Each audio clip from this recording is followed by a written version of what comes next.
Muy, pero muy bienvenido, Emilio. ¿Cómo estás? Gracias. Es un placer tenerte nuevamente en este canal. Gracias por regalarnos tu tiempo y visitarnos nuevamente. Gracias. Pues muchas gracias a ti, Mariano. Siempre es una oportunidad maravillosa y un placer visitar tu canal.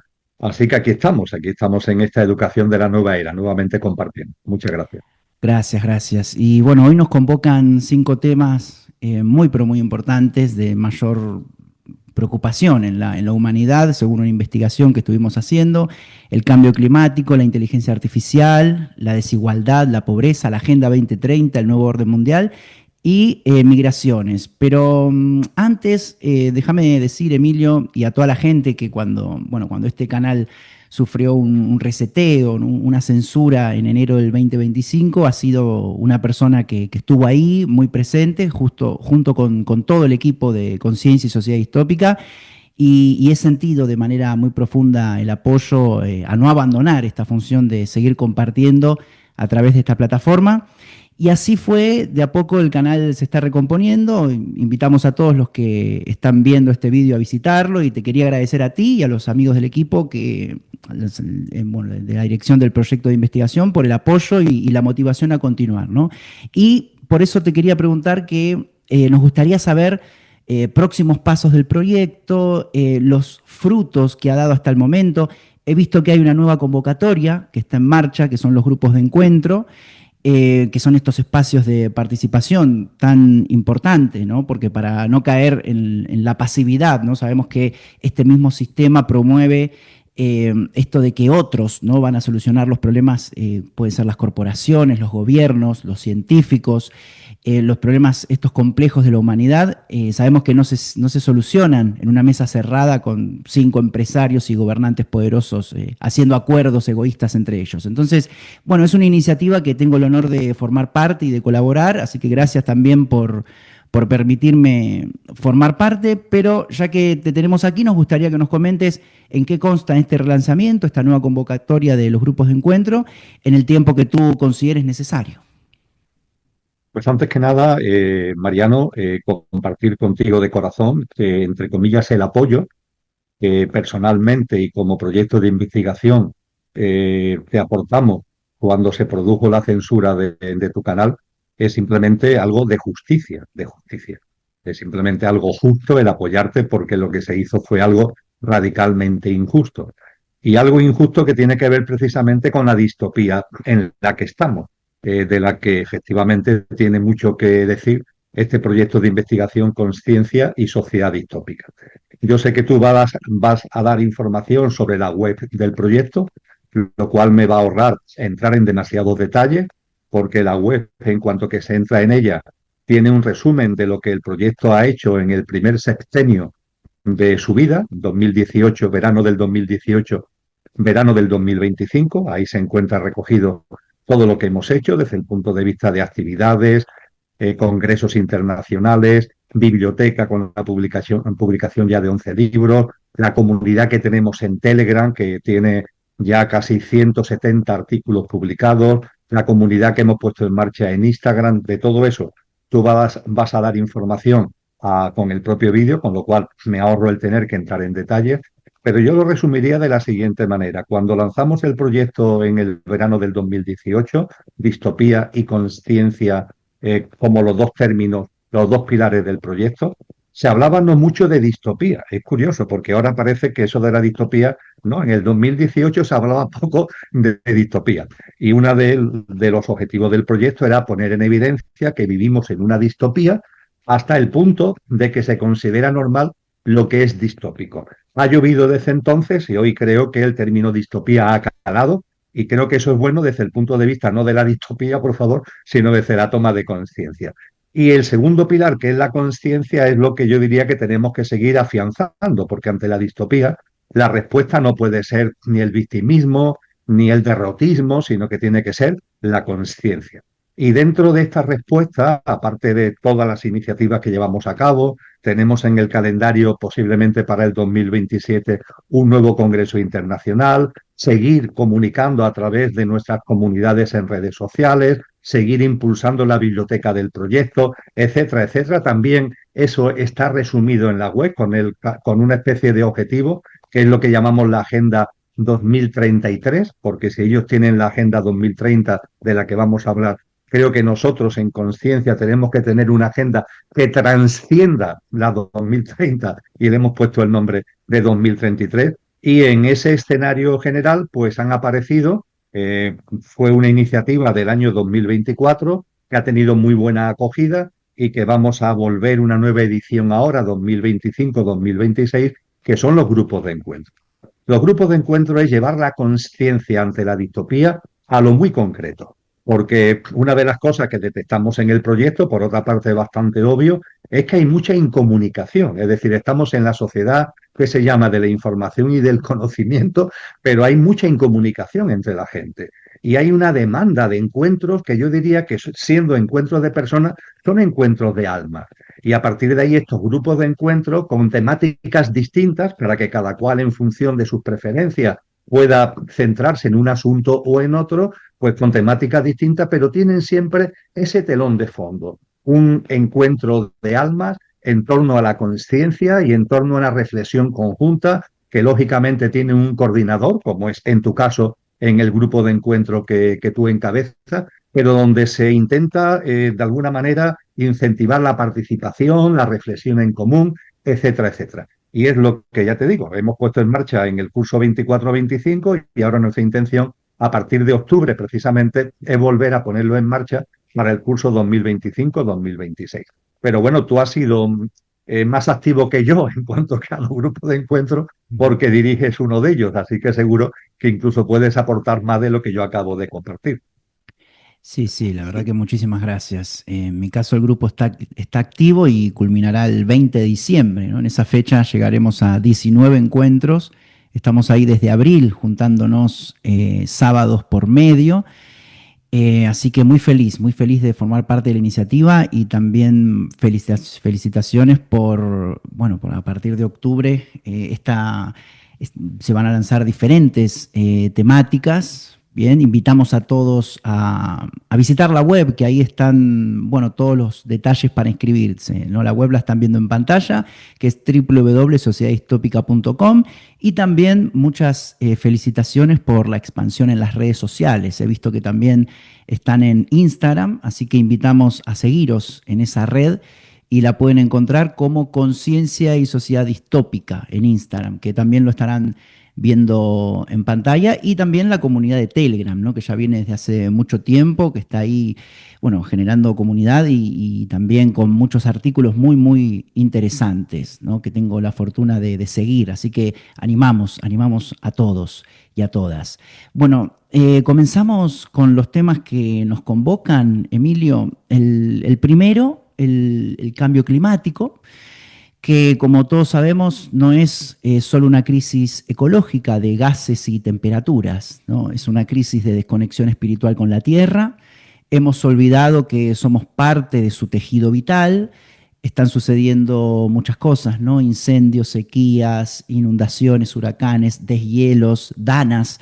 Y bueno, son mensajes de alerta que nos invitan a despertar y recordar nuestra interdependencia. Pero también encierran una oportunidad, ¿no? Impulsar una humanidad más consciente, más colaborativa y más solidaria.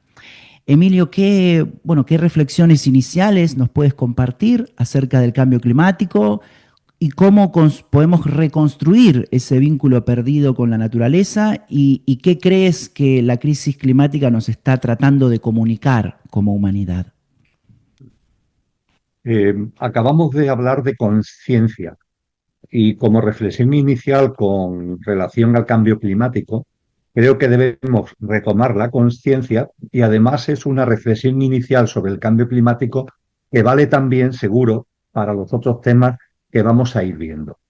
Desde la conciencia, cuando abordamos una temática, debemos ser conscientes de que el diccionario nos dice que conciencia es conocerse a uno mismo en nuestra auténtica dimensión, que no solamente es perecedera, sino que también es imperecedera, nuestra dimensión que decimos en Occidente álmico-espiritual, En segundo lugar, conocer la realidad que nos rodea, los signos de los tiempos que decía Cristo Jesús, hay que conocerlo. Y en tercer lugar, la interacción entre el conocimiento de uno mismo y el conocimiento de la realidad que nos rodea.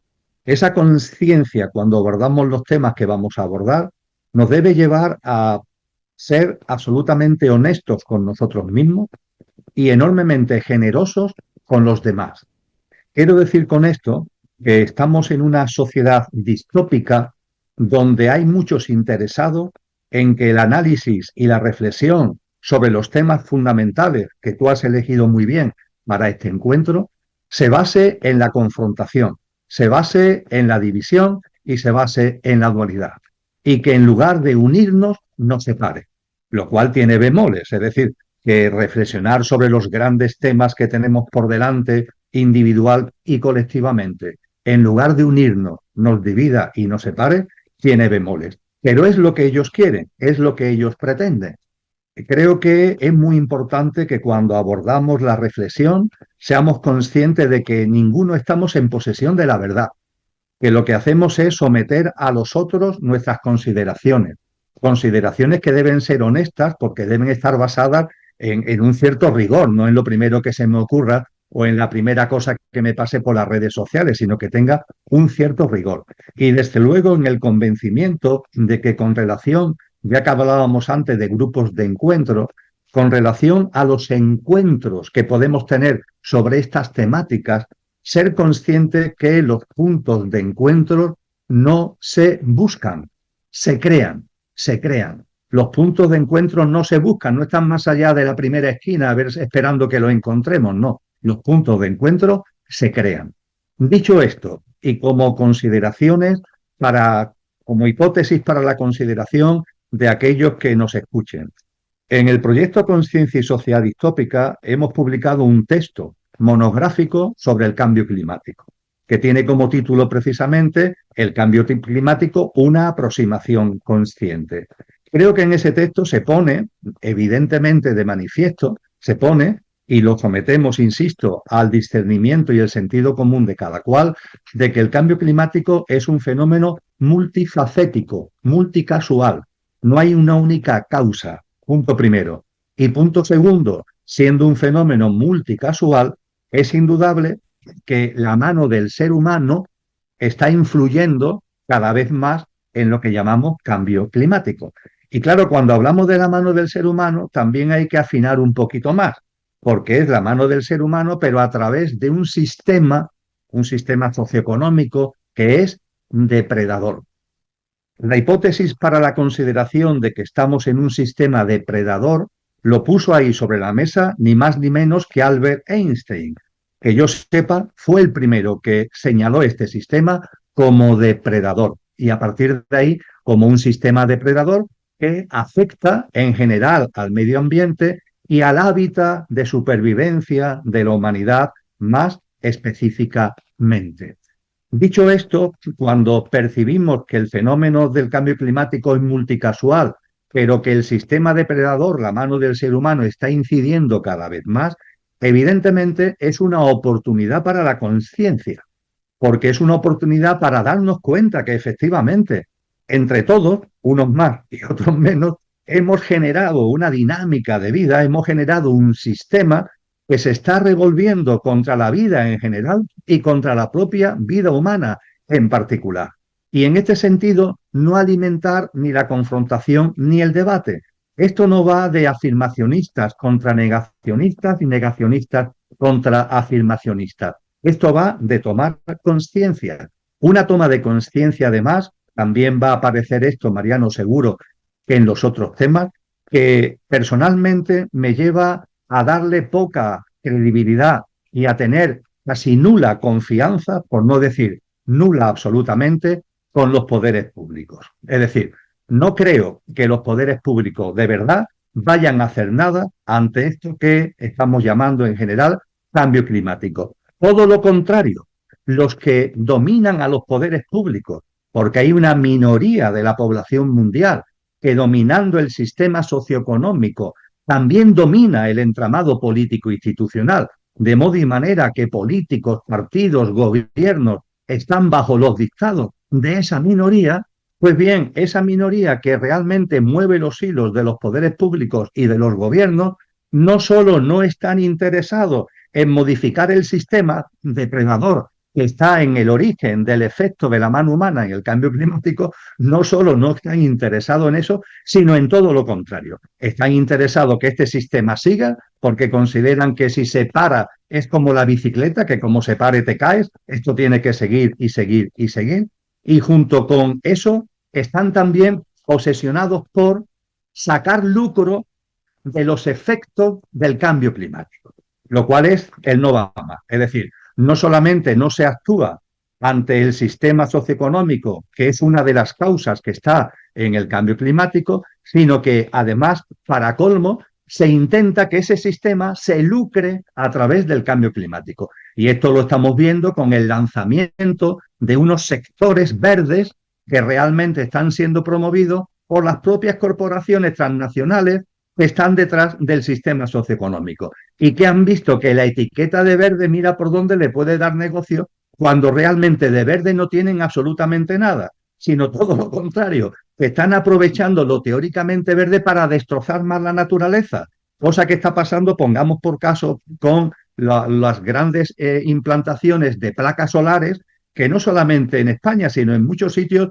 donde se están implantando esas placas solares, pues en sitios que son reservas naturales, en sitios que son lugares protegidos de la naturaleza.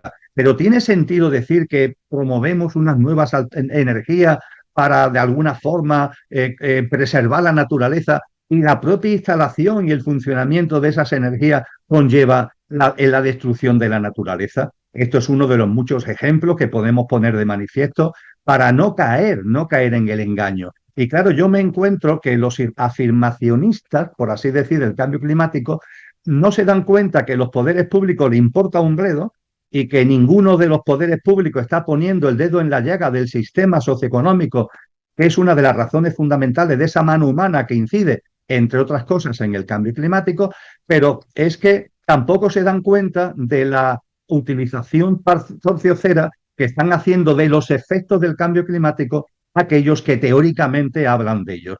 Y los negacionistas, a su vez, donde ponen el acento es en el cómo esas corporaciones transnacionales están sacando de sitio y están utilizando lo que llaman cambio climático para sus beneficios económicos y empresariales. Y entonces arremeten contra los afirmacionistas. Finalmente, que nos encontramos con una especie de pelea de barrio, de estas que ahora se han hecho famosas en las televisiones, ¿no? De tertulianos, donde aquí cada cual dice un poco lo que le da la gana, pero donde la realidad es que el efecto dañino sobre la naturaleza continúa y continúa. Y ante esto, ¿qué hacer?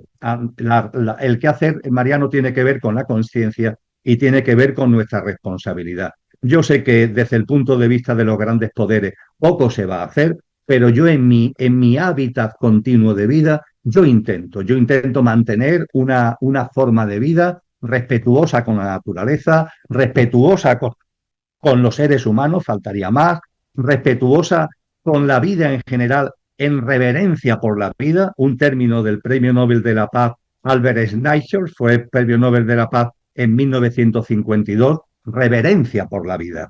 Creo que lo que estamos viendo, ¿no?, que llamamos cambio climático, este daño a la naturaleza en conciencia, nos debería alentar a tener reverencia por la vida en todas sus manifestaciones, en todas sus expresiones, que esa reverencia por la vida nos traiga paz, porque cuando se reverencia la vida, también nos inunda la paz. El virus de la violencia que está tan presente en la sociedad distópica se va como diluyendo. La reverencia por la vida es un gran disolvente del virus de la violencia que aparece antes que nos demos cuenta. No solamente son las guerras, es mi deseo a veces de convencer a los demás y de imponer mi criterio y de que yo tengo razón. Eso también es violencia a distinto nivel, pero eso también es violencia. Y yo creo, por tanto, que todo lo que tiene que ver con el cambio climático es una oportunidad de conciencia que debemos llevar al terreno de la responsabilidad personal y que ese terreno de la responsabilidad personal se plasma en una dinámica de vida de reverencia por la vida, de traer a nosotros paz, de traer a nosotros el disolvente del virus de la violencia y a partir de ahí llevar eso a nuestra práctica de vida, desde qué hacemos con los residuos hasta cómo nos alimentamos. Muy bien, muchas gracias, muchas gracias. Y muy interesante todo lo que mencionas. Y también, bueno, además de buscar confrontación y hacer bandera de lo verde, ¿no? Esto que estuve apuntando, lo que mencionabas, la pelea dual, esta de que alguna vez hablamos también, Emilio, esto de que están los que siguen a la élite, los que no la siguen, pero a la vez entre los dos se pelean, pero también quedan pillados ahí, entonces aparecen los que están de un lado y del otro, pero en definitiva están bajo el mismo manto, ¿no? Pero, y también nos dicen una y otra vez que las crisis que vivimos son inevitables, ¿no? Como si fueran tormentas naturales que no se pueden detener, pero la verdad es otra, ¿no? Las crisis, como tú bien decías, Emilio, son el resultado también de decisiones humanas, ¿no? El factor humano es muy importante. Modelos políticos y económicos que eligieron priorizar el lucro, ¿no? El negocio sobre la vida.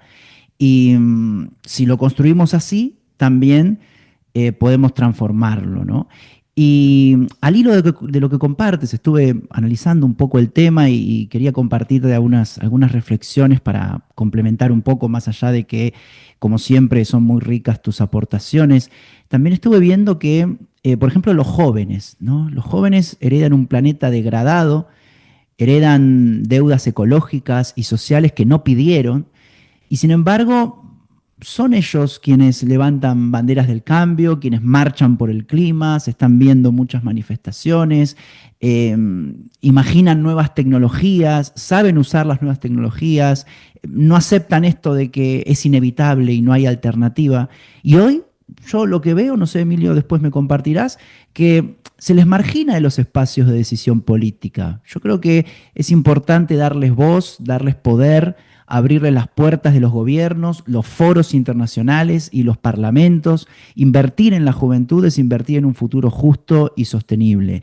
Y también la crisis climática es un espejo de cómo vemos nosotros la naturaleza, porque la hemos tratado como un recurso infinito, olvidando que es un sistema vivo del que dependemos. El antropocentrismo, ¿no? Esto de creer que el ser humano es el único, es el centro del universo. Y el extractivismo nos han llevado al borde del colapso, ¿no? Entonces necesitamos una nueva conciencia ecológica, una que reconozca a la Tierra como sujeto de derechos, una que combine la ciencia con los saberes ancestrales y una que promueva políticas que no dominen, sino que convivan con la vida, porque durante demasiado tiempo se ha invisibilizado a quienes ya saben convivir con la naturaleza, como por ejemplo campesinos, comunidades indígenas, barrios que ya practican alternativas sostenibles, y ellos no aparecen en las cumbres internacionales. No sé, yo no vi ningún campesino ni ningún indígena en los grandes foros que se hacen de cambio climático. No hablan ellos en los grandes escenarios, pero son quienes sostienen la vida desde abajo. O sea, la esperanza está, creo yo, Emilio, y ahora me compartirás qué es lo que opinas, pero amplificar esas voces, ¿no? Los jóvenes, las personas que ya viven en consonancia con la naturaleza, proteger sus territorios, aprender de sus saberes. Los indígenas saben mucho de la naturaleza y de los ciclos y de cómo funciona todo, cómo funciona lo natural, porque viven de ella. Porque claro, el futuro no se va a construir solo desde Silicon Valley o Davos, ¿no? Sino también desde las comunidades que resisten y crean en silencio. No son escuchados, pero crean en silencio. Y para eso, Mariano, que estoy totalmente de acuerdo, debemos utilizar vías alternativas. Es decir, las vías antiguas están absolutamente controladas por los que dominan y controlan el sistema socioeconómico. Gracias al dominio del sistema socioeconómico, controlan el entramado político institucional y también el complejo tecnológico y el complejo militar. Ante eso, tenemos que buscar alternativas. La tecnología, de las que hablaremos después, parte de esas vías alternativas. De hecho, es algo que a los que gobiernan más o menos en este mundo, es algo que enormemente, porque se les escapa de control. Las tecnologías que ellos intentan dar y controlar todavía al menos son muy abiertas y nos permiten generar flujos de información, flujos de comunicación, como ahora modestamente estamos haciendo tú y yo, y eso debemos incentivarlo lo más posible. Desde luego, el papel de la juventud en todo, y muy especialmente estamos compartiendo, es fundamental. Una juventud a la que no solamente se le está poniendo difícil por la pesada herencia, por así decir, sino que se les es difícil porque se les quiere meter el canal de un autodenominado sistema educativo realmente tiene muy poco. Y que en lugar de favorecer que saquen estos jóvenes, estos chicos y chicas, lo mejor de ellos mismos, sus dones, sus talentos, sus capacidades innatas, y darle habilidades y formación para ejercitar y plasmar esas cualidades y esos dones y talentos, en lugar de eso, lo que se hace es encorsetarlos, formatearlos e intentar llevar a cabo algo que ni es educación, ni siquiera es formación, es formateo. Y el formateo ya sabemos que es algo que se mete en el ordenador y que al formatearlo los archivos originales desaparecen y se les mete otros archivos. Afortunadamente, los archivos fundamentales de nuestros jóvenes no se pueden borrar, pero se le intenta encriptar. A partir de ahí, creo que tenemos que darle, como tú muy bien has dicho, voz y protagonismo y confianza, confianza. No mirar a la juventud con recelo.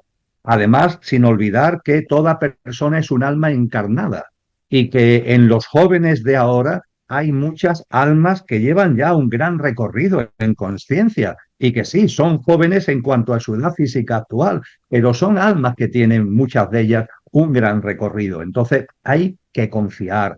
A los padres y a las madres les invito en particular a que no pretendan que sus hijos sean lo que ellos quieren que sean, sino que les ayuden a ser lo que son, que les ayuden a ser lo que son. El sistema educativo, que yo conozco muy bien porque he estado más de 3 décadas dando clases en la universidad, sucede exactamente lo mismo. La llamada a los docentes, a los maestros, maestras, profesores, profesoras, a que no se apague la llama de la educación. El sistema intenta apagarlo. Que no se apague la llama de la educación, que mantengamos esa vocación, que mantengamos esa llama activa, ayudando a los chicos y chicas, repito, a que sean lo que son, ejercitando, sacando y poniendo en valor, porque le vas a beneficiar a ellos, pero nos va a beneficiar a todos lo que son sus dones y sus talentos. Es fundamental lo que acaba de compartir Mariano con relación a la juventud.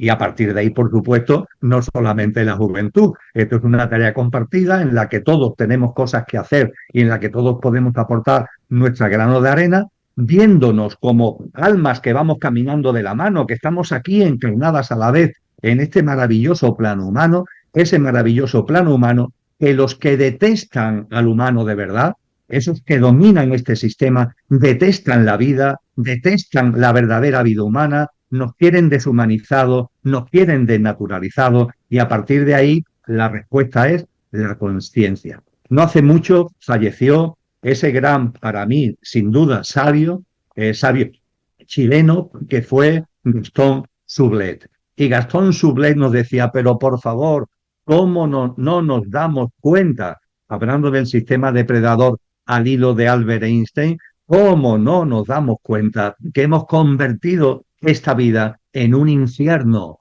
que no podemos beber las aguas de los arroyos y de los ríos, que estamos contaminando el aire? ¿Cómo no nos damos cuenta que estamos cayendo en el infierno? Pues bien, el darnos cuenta de que estamos cayendo en el infierno, sociedad distópica, es toma de conciencia, no para el victimismo ni para el derrotismo, sino para decir, hasta aquí hemos llegado. Este mundo no es el mío, mi mundo es otro y yo voy a vivir en consonancia con lo que soy y con los valores y los principios de ese mundo que yo quiero. A partir de ahí aparece lo que el gran Mahatma Gandhi nos dijo, ojos nuevos para un mundo nuevo, y que engarza evidentemente con esa gran convocatoria que nos hizo Cristo Jesús a nacer de nuevo en lo individual y nacer de nuevo en lo colectivo. Gracias, Emilio, por tus reflexiones. Y para ya terminar con el cambio climático y pasar a la inteligencia artificial, también estuve viendo algunos temas vinculados con la justicia climática, ¿no? Porque estamos ante la mayor incoherencia de nuestro tiempo, ¿no? El norte global, responsable de casi la mitad de las emisiones históricas, ¿no?, y también habla de una transición verde, mientras traslada la carga al sur global, porque ellos extraen el litio de los Andes, el cobalto del Congo, el níquel de Indonesia, o sea, se extraen con explotación laboral, con contaminación, desplazamiento de comunidades. Mientras tanto, Europa y Estados Unidos presumen de ser verdes, están haciendo un extractivismo maquillado, ¿no? Entonces no es una verdadera transición. Así que bueno, esa injusticia climática también hay que señalarla. Sabemos que el panorama es complejo, pero no inevitable. Ojalá como humanidad podamos dejar atrás el discurso de la catástrofe inmutable y pasar a la práctica de la responsabilidad compartida, podamos abrir espacio a los jóvenes y garantizar que la educación eduque, ¿no? Para transformar, no solo para obedecer, y que podamos reconocer a la tierra como un organismo vivo y aprender de quienes siempre supieron cuidarla, ¿no? Podamos redefinir lo que significa el progreso y reemplazar el mito del crecimiento infinito por la búsqueda del bienestar común, ¿no? Y finalmente podamos saldar esa deuda ecológica con el sur global, construyendo un camino de justicia climática. Emilio, no sé si quieres agregar algo sobre el tema del norte y el sur y esta injusticia que se está viendo. Esa injusticia que tú señalas muy bien, con la que evidentemente estoy de acuerdo porque es una obviedad histórica y una obviedad en el momento presente, influye en muchísimos ámbitos y desde luego influye en todo lo que tiene que ver con el clima en general.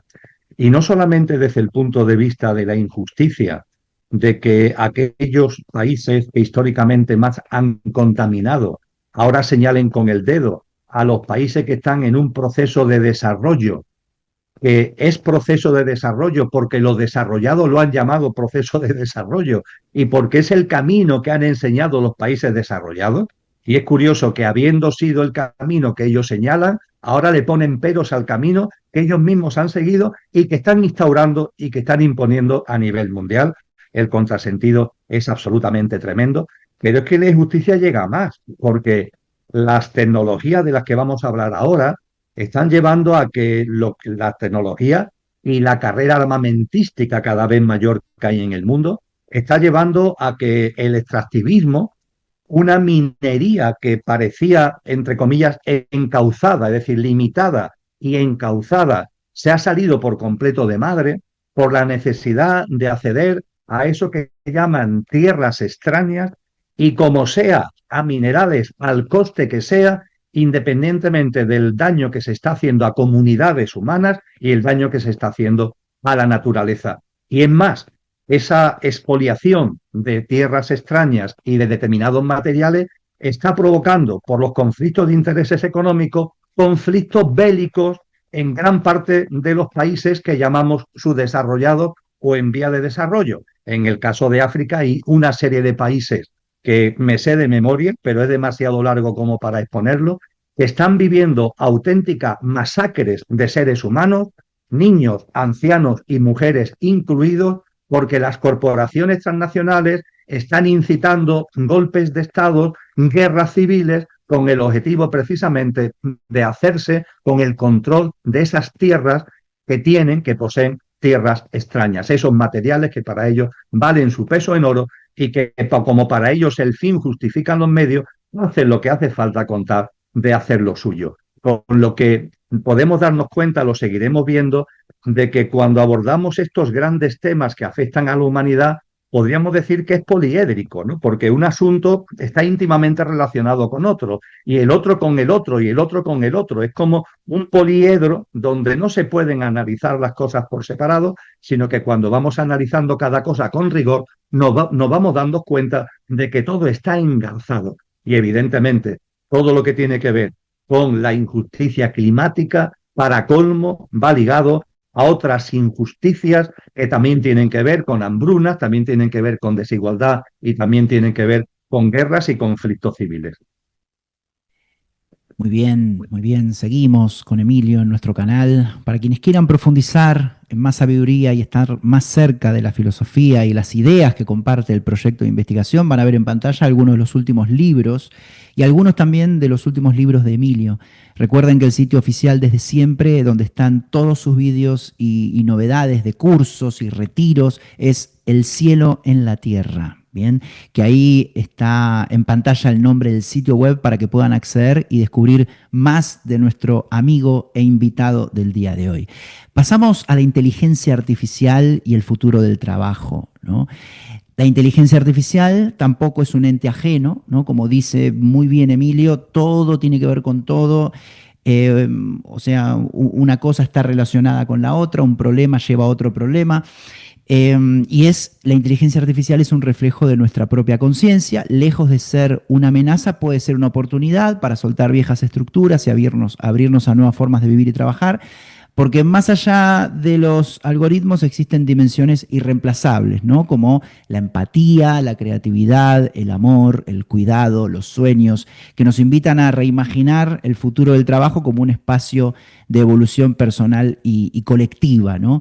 Emilio, ¿cómo imaginas la relación entre la inteligencia artificial y el trabajo humano en las próximas décadas? ¿Y qué riesgos y qué oportunidades ves en este proceso de transformación? Cuando hablamos de tecnologías, Mariano, creo que deben ir por delante varias cosas. La primera, las tecnologías son fruto de la evolución en conciencia de la humanidad. Hay que tenerlo en cuenta. Es decir, hay una ligazón entre la evolución tecnológica y la conciencia humana. Ahora bien, esta humanidad tiene todavía, yo espero que en el nuevo ciclo humano que está anunciado eso sea superado esa carencia, pero tenemos la carencia de que cuando hablamos de tecnología, solo hablamos de tecnología de la materia. Las tradiciones espirituales, los grandes maestros y maestras nos han enseñado que hay unas tecnologías de la conciencia. Es decir, que el ser humano, cada uno y la humanidad como colectivo, tenemos una serie de capacidades y de facultades que se van haciendo patentes, están latentes y se van haciendo patentes en la medida en que vamos expandiendo nuestra conciencia y evolucionando espiritualmente. Para los que estén más interesados en entrar en este tipo de capacidades, como es un librito muy profundo pero muy cortito, a mí me gusta aconsejar los Yoga Sutras de Patanjali, que tienen una sección dedicada a lo que se llaman siddhis, los siddhis. ¿Qué son los siddhis? Las capacidades latentes que tenemos los seres humanos que se van haciendo patentes cuando evolucionamos espiritualmente. Y esas capacidades latentes que se van haciendo patentes dan forma a las tecnologías de la conciencia. Como no se trata ahora de entrar de lleno en esto, pongo como ejemplo una película. La película El planeta libre. Una película que está libre, de libre acceso, actualmente en las redes sociales y en YouTube. Ahí se puede ver con toda tranquilidad. Y ahí podemos ver que hay como una humanidad que ha dado ya el salto evolutivo a la nueva humanidad que nos han enseñado, que nos han dicho que llegará exactamente cuando corresponda, que utilizan, por ejemplo, para viajar de un planeta a otro, utilizan la tecnología de la conciencia. Me quedo ahí, pero no quería dejar de hacer referencia a esta tecnología de la conciencia que, por supuesto, en ningún momento violenta la vida, porque las tecnologías de la materia en demasiadas ocasiones experimentan con la vida de seres vivos, o experimentan y manipulan la vida, cosa que la tecnología de la conciencia nunca, por supuesto, va a hacer. Dicho esto, en segundo lugar, creo que tenemos que ser conscientes de que las tecnologías, surgiendo de la propia evolución en conciencia de la humanidad, aun con la carencia que acabo de compartir, las tecnologías tienen como amenaza a la humanidad no la que se nos está vendiendo como fundamental, que nos está diciendo que, por ejemplo, es un peligro porque las tecnologías pueden adquirir una autonomía y revolverse contra el ser humano, revolverse contra la humanidad. No, no. El principal peligro, entre comillas, que tienen las tecnologías no es que nos coman, ¿eh? sino que nosotros nos metamos en ella y nos convirtamos en una pieza más de las mismas. Este para mí es el gran riesgo de las tecnologías. No que ellas nos coman, sino que nosotros, repito, inconscientemente nos vayamos metiendo en el entramado tecnológico sin darnos cuenta que nos estamos convirtiendo en una pieza más, en un engranaje más, en un terminal más de ese enorme entramado. La película Matrix, de finales del siglo XX, creo que es de 1999. En la película Matrix, los seres humanos están enchufados aquí en la nuca, tienen unos cables que los enchufan a una realidad virtual.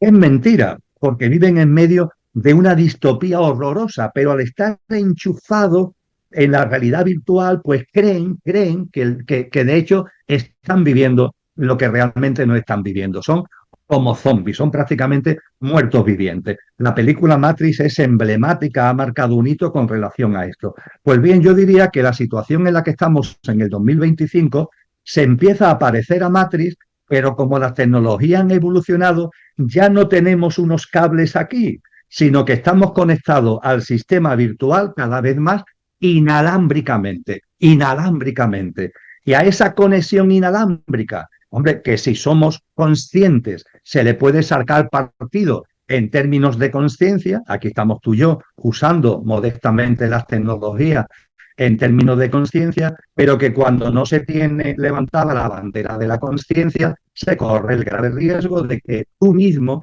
te metas en el sistema, estés enchufado inalámbricamente al sistema y te crees que estás viviendo cuando realmente no estás viviendo. Te has convertido en un superviviente en medio de un gran entramado tecnológico que lo que hace es convertirte en un ser no humano, sino infrahumano, en lo que tiene que ver mucho el transhumanismo. El ser humano que se mete en el sistema, que además va metiendo a sí mismo implantes, sensores, chips, híbridos, etcétera, etcétera, y realmente olvidando nuestra dimensión imperecedera al microespiritual y viviendo de una forma evanescente y absolutamente superficial. Dicho esto, voy a lo que tú has planteado con relación al empleo y al trabajo. Pero es que esto que acabo de compartir es fundamental entenderlo, porque si no, no se entiende lo que de verdad los estudios económicos están poniendo de manifiesto sobre el potencial impacto de las tecnologías en el empleo. Vamos a ver, cuando hoy hacemos un repaso de los distintos sectores laborales, de los distintos sectores de empleo, ¿qué nos encontramos? Que unos son más frágiles y otros menos frágiles en cuanto a que la inteligencia artificial entre como un elefante en una chacarrería, llevándose por delante los puestos de trabajo que hay en esos sectores. Y cuando hablo de frágiles y de menos frágiles, ¿a qué hago referencia? A sectores que se vienen deshumanizando o a empleos que se están manteniendo con el baluarte y el valor añadido de la humanización.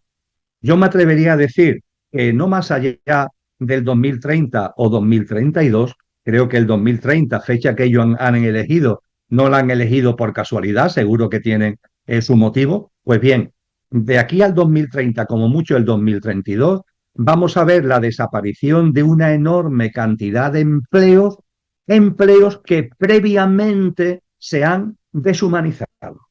Pongo un ejemplo.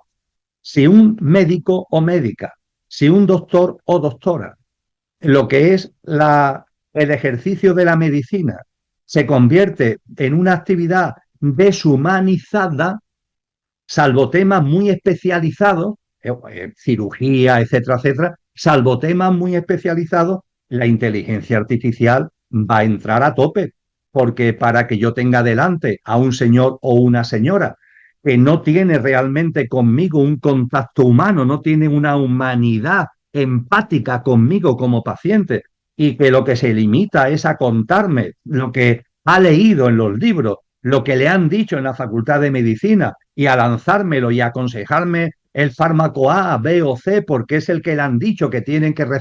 Para eso mucho mejor la inteligencia artificial, porque va a tener mucha más capacidad de barrer información, de barrer datos y de darte lo que ese doctor o doctora que se ha olvidado de la humanidad en el ejercicio de la medicina, pues te puede aportar.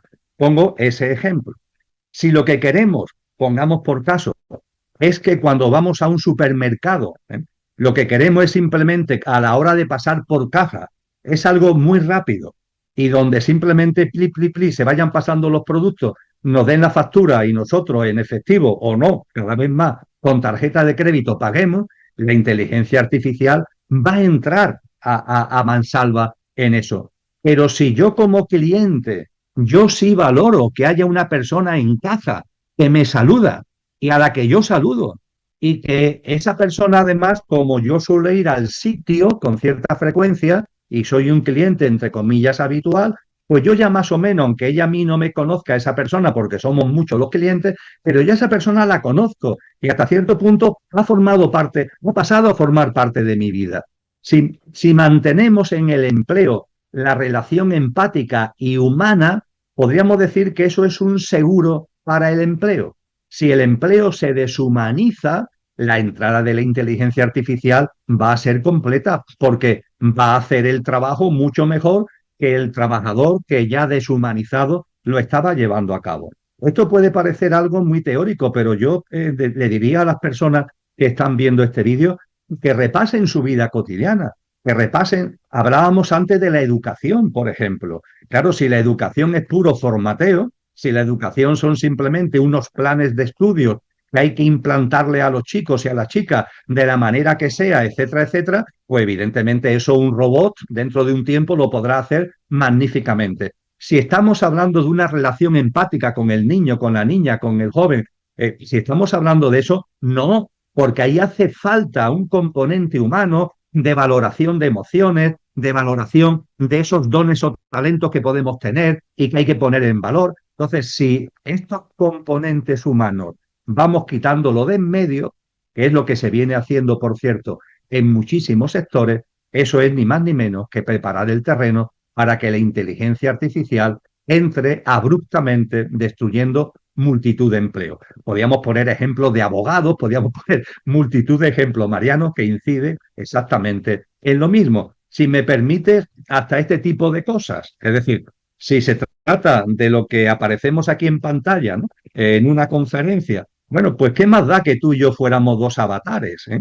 Si lo que vamos a compartir es, en definitiva, una serie de datos, de información, pues posiblemente dos avatares cruzarían datos y a la gente le daría una información, pero creo que tú y yo estamos poniendo en valor algo que un avatar no puede hacer, que es lo que tiene que ver con lo humano, no con lo infrahumano, con lo humano como perfecta conjunción de lo perecedero y de lo imperecedero. Y esta parte imperecedera, esta dimensión álmico-espiritual, esta esencia divinal, como decía San Juan de la Cruz, que tenemos y que tenemos que potenciar y que tenemos que plasmar, es lo que le da el valor añadido que sin duda ninguna la inteligencia artificial nunca va a tener. Hoy, precisamente antes de tener contigo el encuentro, Mariano, no es santo de mi devoción, la verdad, pero leía una entrevista con Yuval Harari. Y Yuval Harari, en esa entrevista, la puedes encontrar seguro en redes, porque yo la he leído esta misma tarde, dice, nos quieren, ojo, porque nos quieren convencer que la inteligencia artificial tiene conciencia. Y no la tiene. No es verdad que la tenga. Puede aparentar que la tenga, pero no la tiene. Y eso no lo dice Yuval Harari, eso ahora lo digo yo. No lo tiene ¿por qué? Porque no tiene el componente imperecedero que sí tenemos los seres humanos. Es que la conciencia no tiene que ver con el cerebro, es que la conciencia no tiene que ver con el conocimiento. La conciencia, como hemos dicho desde el principio, es mucho más. Y eso es lo que tenemos que poner en valor. Sí, sí, totalmente. Los robots pueden ser programados con infinidad de datos, pero nunca le van a poner, depositar en el robot un alma, ¿no? Un alma, una conciencia, ¿no? Porque eso es algo mucho más elevado. Y además, Emilio, la inteligencia artificial está muy monopolizada por sus productores, lo cual conduce también a mayor desigualdad, que es el próximo tema que vamos a ver.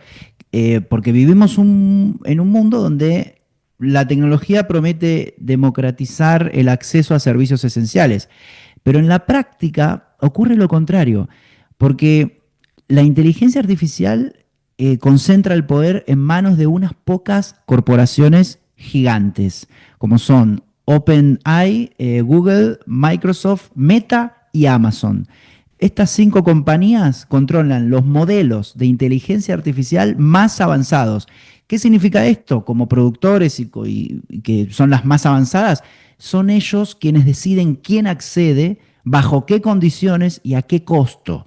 Entonces, gobiernos pequeños, universidades sin recursos o pymes innovadoras van a quedar en clara desventaja, ¿no? Y además también se hacen del nuevo petróleo. El nuevo petróleo son nuestros datos personales, ¿no? Meta controla la comunicación global a través de, conocemos todos, ¿no? WhatsApp, Instagram y Facebook. Bien, 3 grandes monstruos de la comunicación global.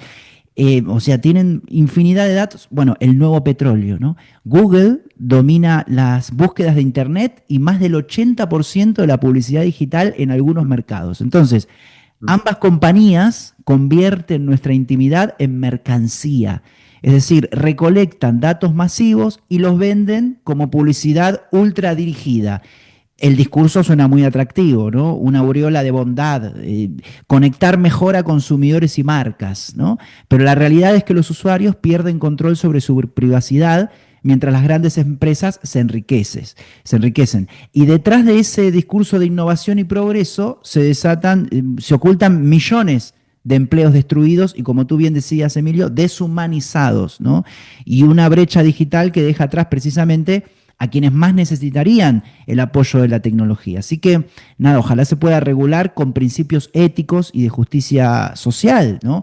Marcos normativos que obliguen a las corporaciones a compartir beneficios, invertir en reconversión laboral y garantizar la transparencia de los algoritmos, quizás con auditorías externas obligatorias, ¿no? Para saber si los algoritmos están discriminando con un sistema de contratación por género o por etnia, si están discriminando, o si un algoritmo educativo asigna becas de manera justa. Yo creo que la IA también debe ser auditada con la misma seriedad con la que se revisan las cuentas públicas, ¿no?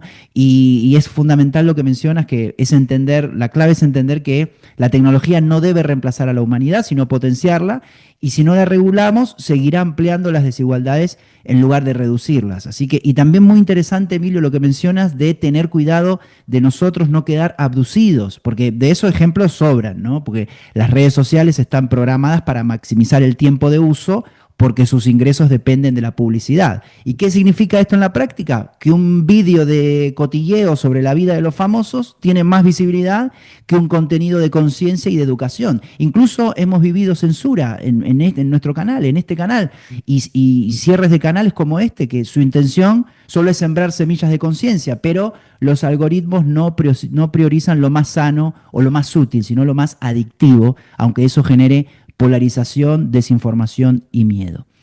Emilio, ¿quieres mencionar algo en relación a todo esto? Bueno, que después finalmente, Mariano, pues, vamos, suscribo lo que has compartido y finalmente nos lleva también a nuestra propia responsabilidad, ¿m? Que es lo que nunca debemos olvidar, que cada uno tenemos también nuestra responsabilidad. En última instancia, del uso de las tecnologías que yo hago, el responsable soy yo. Pueden querer influirme, pueden querer manipularme, por supuesto que me quieren controlar, monitorear, pero del uso que yo hago de las tecnologías, el responsable soy yo. El no caer en la abducción en la pantalla, el responsable soy yo. El que cuando me llega algo, el divulgarlo, el reproducirlo, el responsable de esa reproducción soy yo. Yo soy el responsable de eso que me ha llegado y que me ha llamado la atención antes de enviárselo a otra persona, contrastar que es cierto, contrastar que es verdad.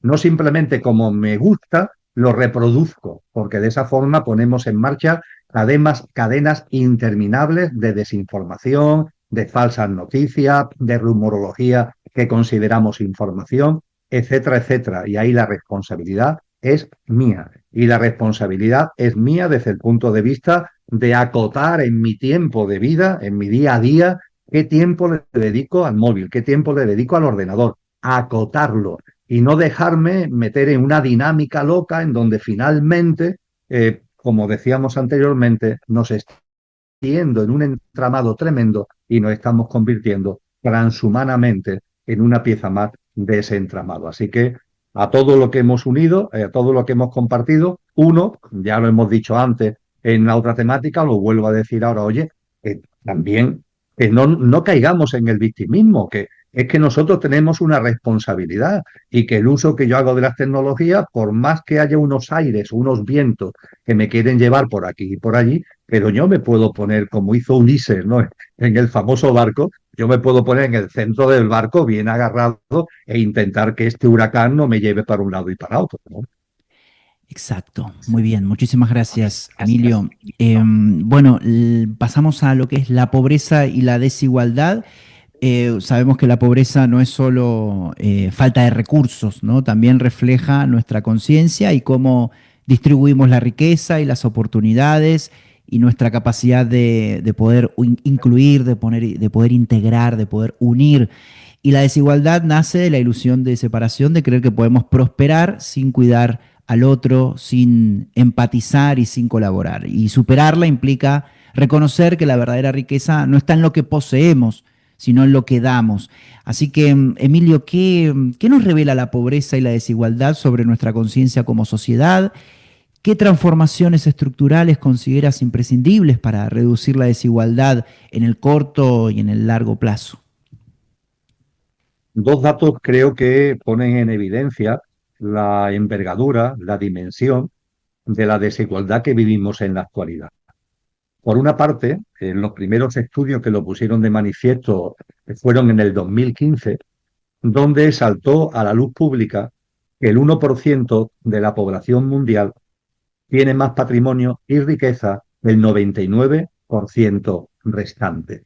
Somos algo más de 8.000 millones de almas encarnadas en estos momentos. Pues bien, el 1% de los seres humanos tiene más recursos y patrimonio que el 99% restante. Cuando entramos en esa estadística y la analizamos con detalle, no es difícil llegar a la conclusión de que hay un error de cálculo, porque no es el 1%, es el 1% del 1% el que tiene el 99% del patrimonio y de la riqueza del planeta. Estamos hablando de un número muy reducido de personas. Recientemente lo hemos divulgado en la comunidad de Telegram del proyecto Conciencia y Sociedad Distópica.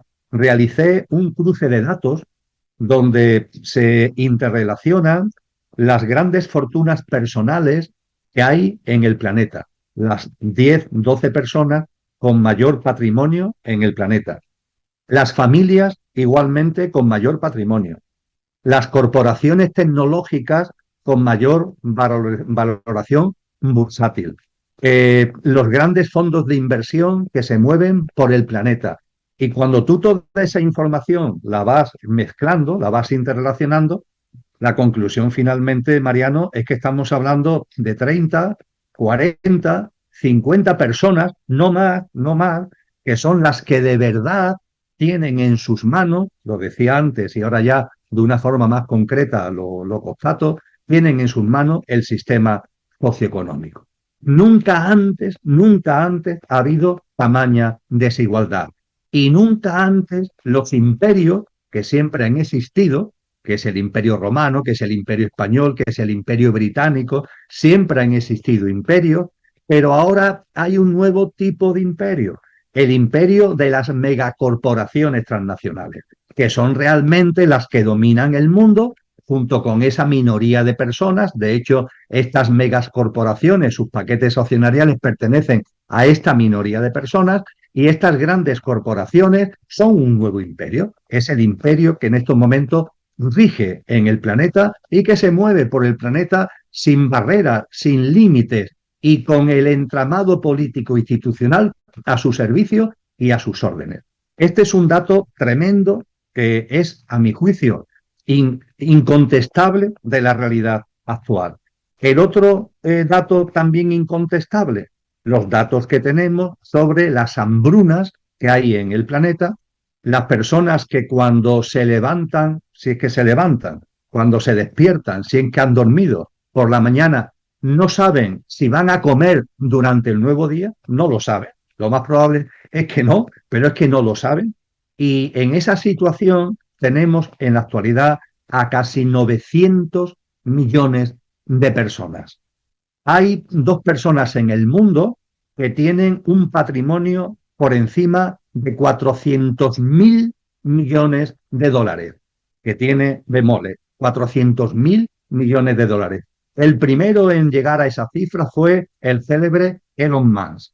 Y recientemente, a principios de septiembre, por los valores bursátiles de Oracle, el cofundador de Oracle ha superado a Elon Musk y se ha puesto ligeramente por encima, también ya en la escala de los 400.000 millones de dólares. Estamos hablando de 2 personas que entre ellas tienen casi un billón de euros, y estamos hablando de 900 millones de personas que no saben si van a comer cada nuevo día. Estamos hablando de una cifra de niños que mueren por hambre en todo el mundo que se acerca a los 3 millones al año. 3 millones al año. La cifra, si lo llevamos a días, si lo llevamos a horas, si lo llevamos a minutos, es tremenda.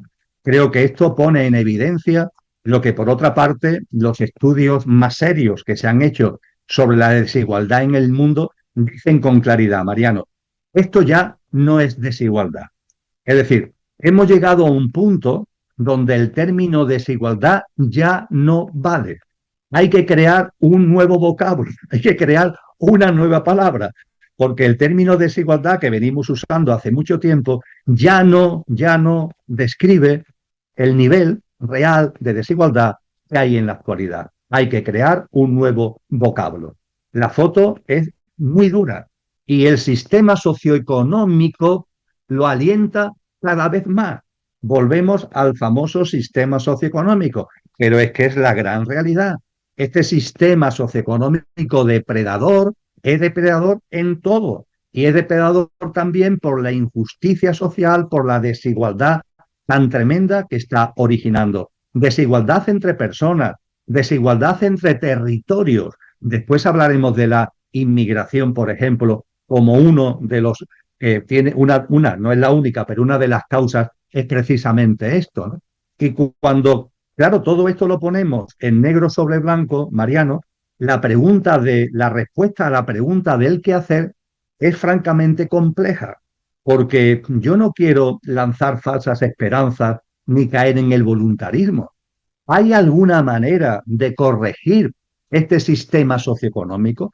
¿Hay alguna manera de que estas pocas decenas de personas, que son las que manejan realmente el cotarro, lo hagan de otra manera? También el paso, se transformen ellos mismos para de esa forma transformar su acción con los demás. La verdad es que yo lo veo francamente difícil, porque considero que esas personas han caído ya en las arenas movedizas de lo que a mí me gusta llamar lo involutivo, es decir, ya es que están totalmente apartados de la vida y eso sí, sus grandes patrimonios, sus grandes fortunas disimulan, ¿no? Y van muy bien entrajeados y parecen muy importantes y van en jet, pero realmente cuando escarbas lo que te estás encontrando son seres transhumanos, en el sentido que antes compartíamos, cada vez más transhumanos, pero que mira por dónde son los que llevan la rienda del sistema socioeconómico que está en la razón de ser de todo lo que estamos viviendo.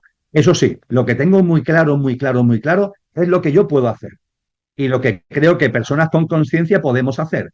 No le sigamos el juego. No le sigamos el juego en los deseos que ellos tienen y que nos quieren implantar a nuestra escala, claro, de acumular, de retener, de poseer. No caigamos en esa dinámica del atesoramiento, de la acumulación.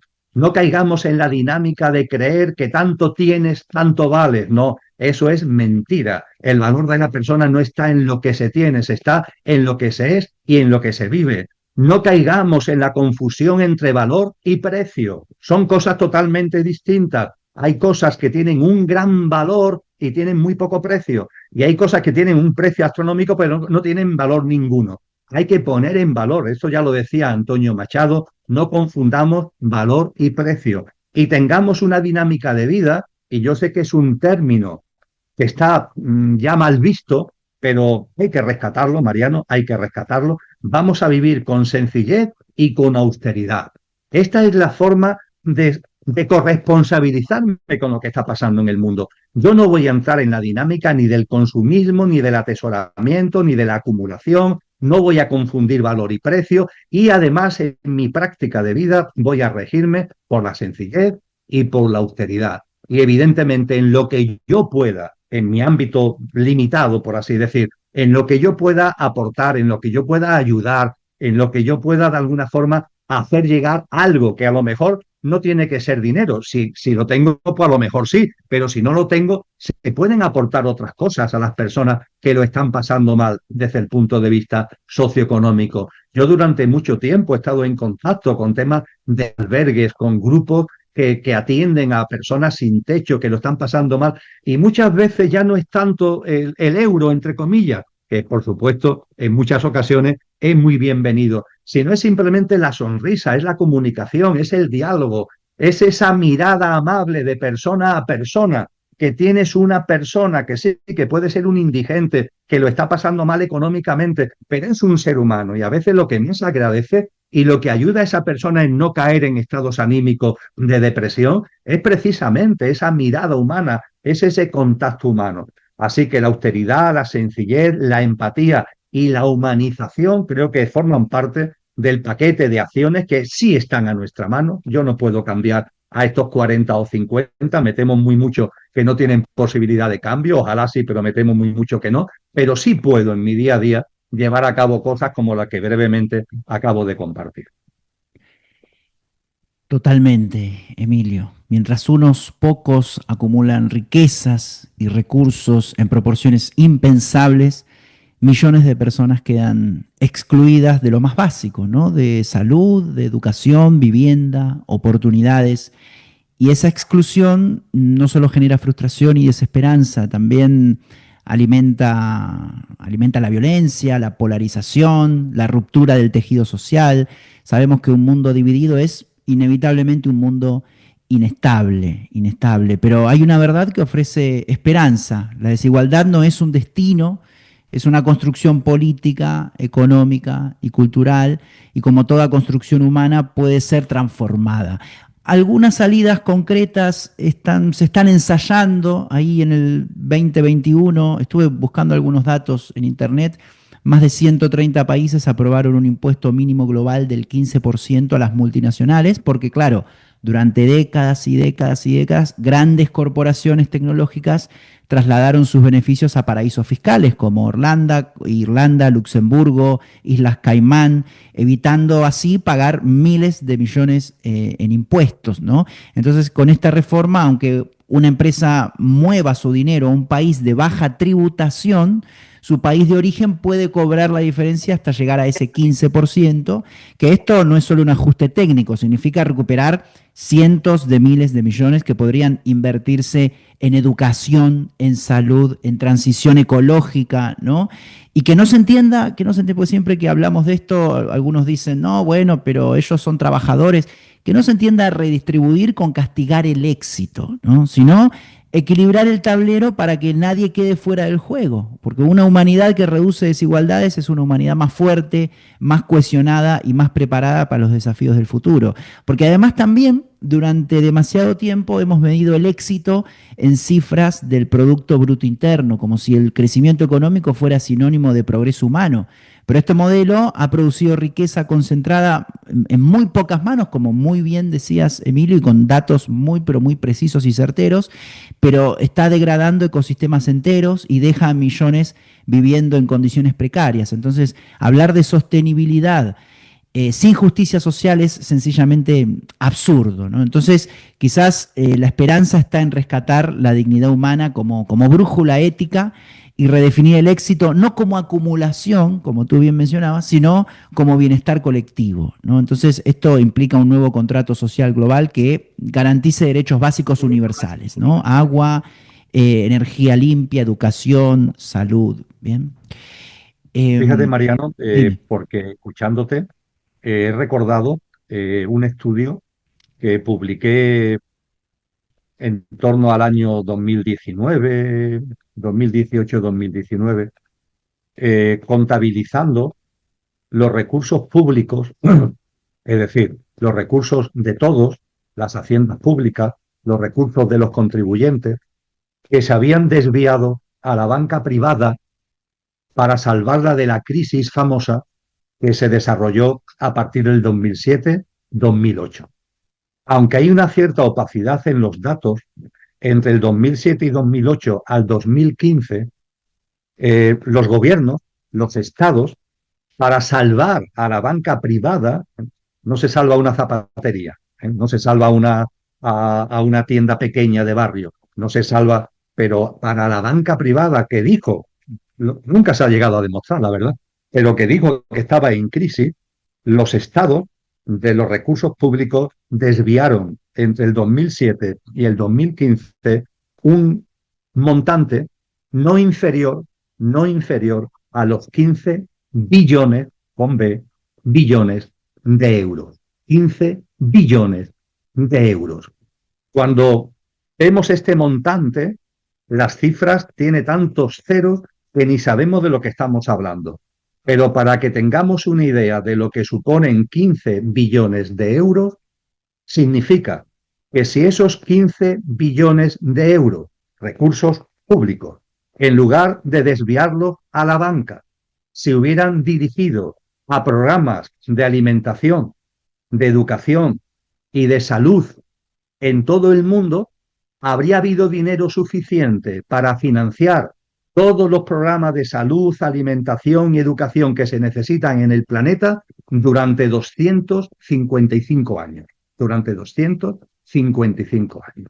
Este dato, que es también absolutamente objetivo, estamos hablando de desvío de recursos públicos sacados de las haciendas públicas, estamos hablando de datos de organizaciones internacionales que tienen contabilizado el dinero que se necesita para cubrir los programas de alimentación, educación y salud, hacemos la comparación y llegamos a esta conclusión. Por lo tanto, conclusión de la conclusión, si se quiere, se puede. Porque cuando se quiere algo, bien que se saca el dinero como para conseguirlo. El problema es que los que dominan el cotarro sí tienen intereses en desviar dinero de los contribuyentes a sus bancas, a su banca privada, pero no tienen el más mínimo interés en cubrir las necesidades que tenemos los seres humanos. Es, desgraciadamente, la conclusión. Muchísimas gracias, Emilio, por esta importante aportación, este dato muy importante que no estábamos al tanto. Gracias, gracias. Y pasamos al tema del nuevo orden mundial y la Agenda 2030, si te parece. Sabemos que el mundo vive una reconfiguración profunda. Lo que se llama nuevo orden mundial refleja tensiones y alianzas. Hay un nuevo bloque, China, Rusia, Corea del Norte, un bloque que claramente se hizo en oposición a Occidente, porque obviamente no hay ningún país occidental.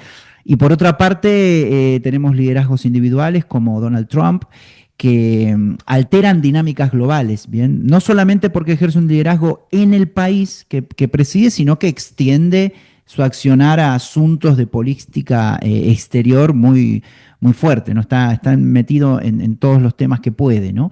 Al mismo tiempo, la Agenda 2030 avanza con retraso, ¿no? Menos del 20% de sus metas están en camino.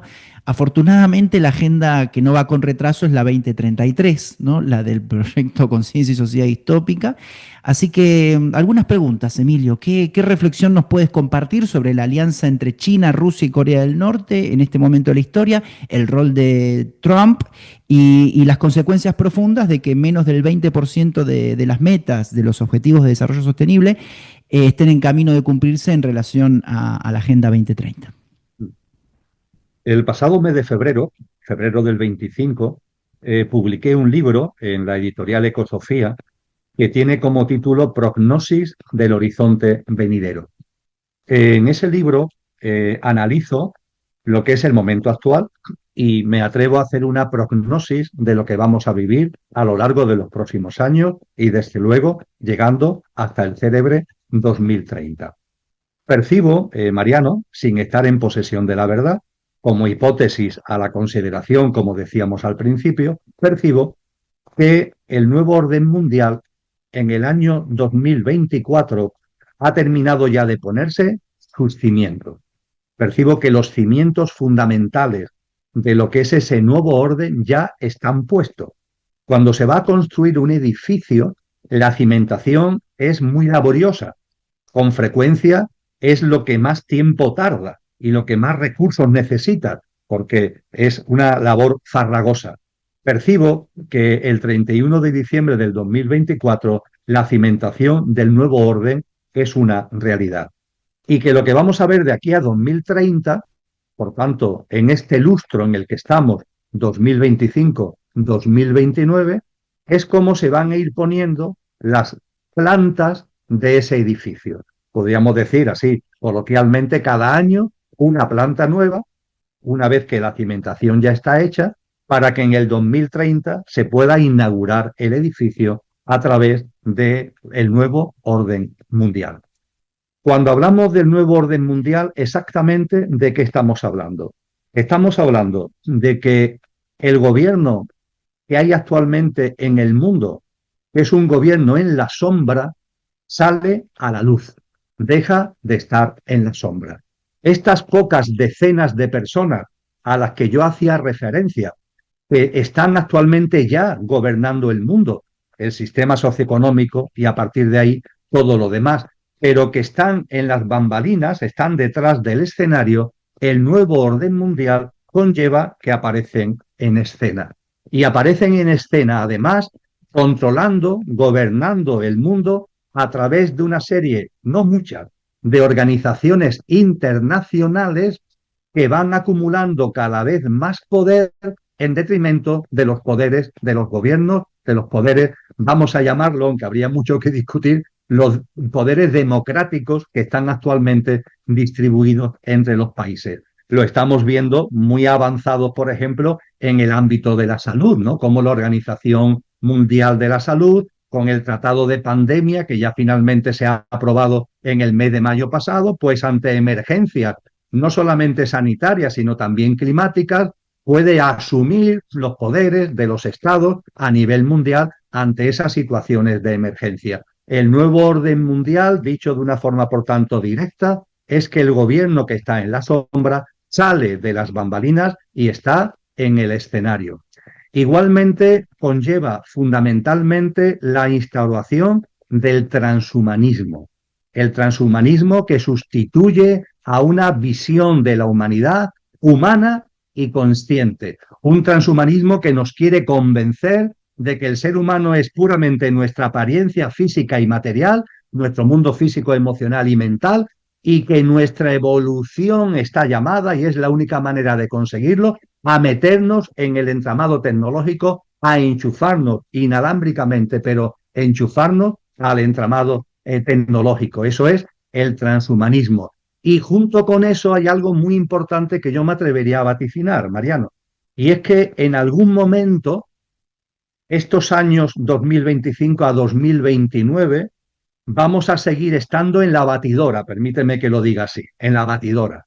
Removimientos, tensiones, conflictos, muchos de ellos, la inmensa mayoría, promovidos por ellos mismos, porque se trata de tener al ser humano metido en la inseguridad, en el miedo, en la incertidumbre, en la inestabilidad, porque eso nos hace frágiles, porque eso nos hace caer precisamente en el derrotismo, porque eso nos hace no prestar importancia y la atención debida a la conciencia. Yo barrunto que entre el 2025 y el 2029 vamos a seguir en la batidora.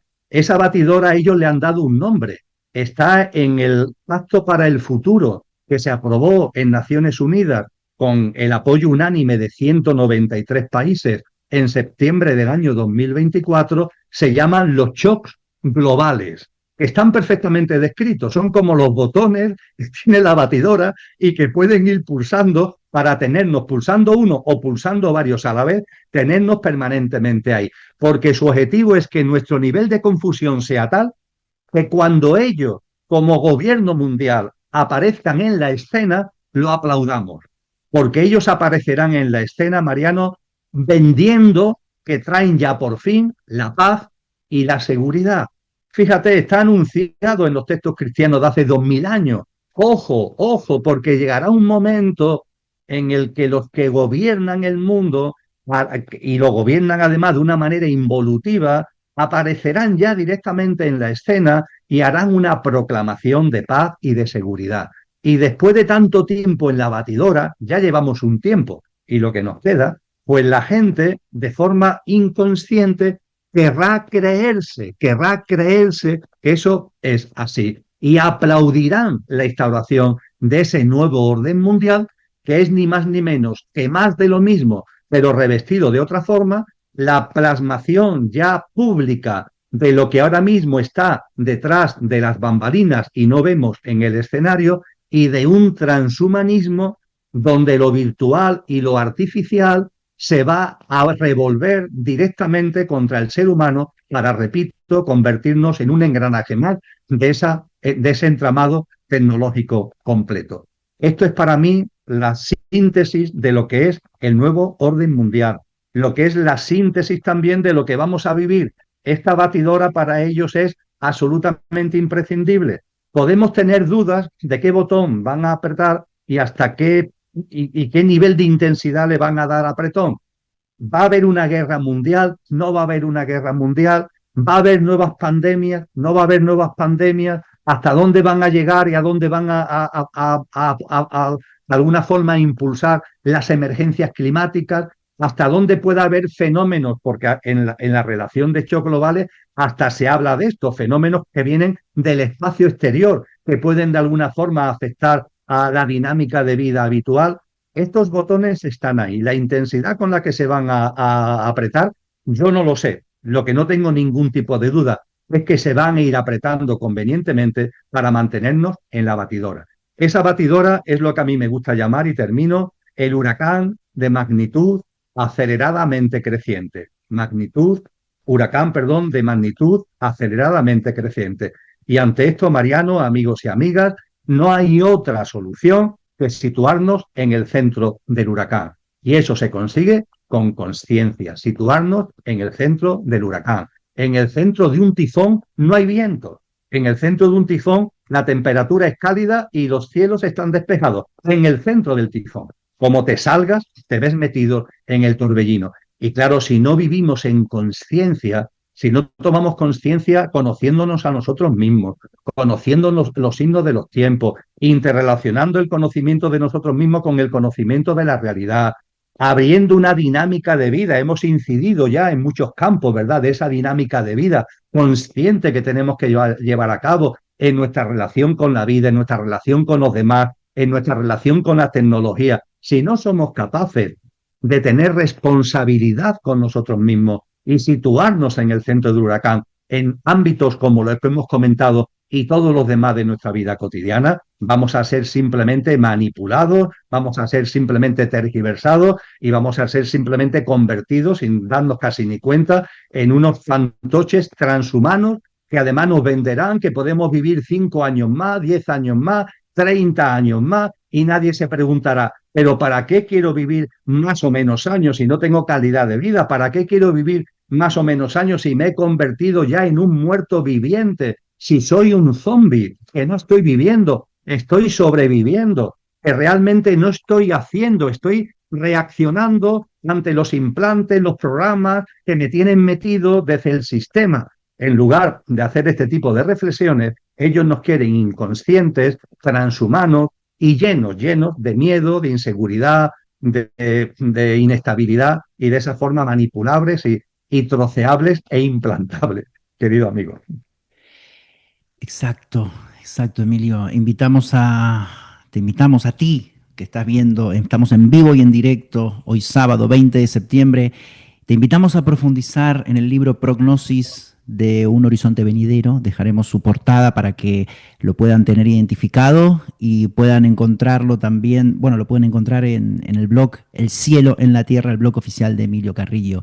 Bueno, sí, la verdad que según lo que mencionas, Emilio, el panorama parece muy sombrío. Bueno, crisis climática, venimos hablando de la crisis climática, de las desigualdades crecientes, de la concentración tecnológica, el monopolio de la tecnología, la inteligencia artificial, pero lo más duro es reconocerlo, ¿no? El sistema actual no es que está en crisis, sino que el sistema es la crisis. es la crisis. Y pretender resolverlo con pequeños ajustes es como poner parches a un barco que ya se hunde. Sin embargo, la historia nos enseña algo importante. Las crisis también son catalizadores de cambio. Nos colocan frente a un espejo y nos obligan a elegir. La humanidad tiene hoy la oportunidad, quizás la última de esta humanidad, de construir un nuevo paradigma basado en el cuidado mutuo, la justicia social y el respeto profundo por la naturaleza.